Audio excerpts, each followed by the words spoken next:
तर इतका नट्टाफट्टा करून मी आले कुठे, तर चला पाहूया पुढे. छानपैकी तोंडाला बांधला निघालो. तर हाय हॅलो नमस्कार, मी ऋतू. मग काय डायरेक्ट सुंदराची किल्ली फिरवली आणि निघालो पुढे जायला. आणि फायनली पोहोचलो लोकेशनला.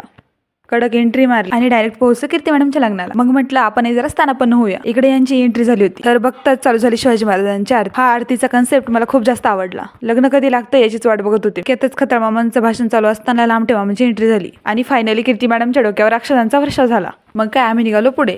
इकडे आमचा ग्रुपही सज्जच होता. यांच्या मधुर आवाजाने तर लग्नाची शोभाच वाढवली. डीजी जरा मॉडर्न होते, मस्त पोच सांगत होते. मग काय वरती गेलो, फोटोज काढले आणि तिला गिफ्ट दिलं. खूप छान दिसत होते ते दोघं. लग्न ही मुलीच्या आयुष्यातली खूप छान गोष्ट असते. आणि सगळं ओरखलं, पोहोचलो जेवण करायला. जर जेवायला सोबत बसलो नाही तर आमच्या पोटात जेवणच जाणार नाही असं म्हणून शेजारी जेवायला बसलो. मग काय फुल प्लेटच भरली होती. मग काय एका क्षणाचा विलंब न करता आपण खाऊन घेतलं. जेवण उरकलं. मग काय गप्पांचं एक मोठं सेशन करून घेतलं. मग छान छान फोटोज क्लिक केले आणि निघालो परतीच्या प्रवासात. इकडे सजून धटून कीर्ती मॅडमची कार पण रेडी होती. तर चला भेटूया नेक्स्ट व्लॉग मध्ये. Bye bye.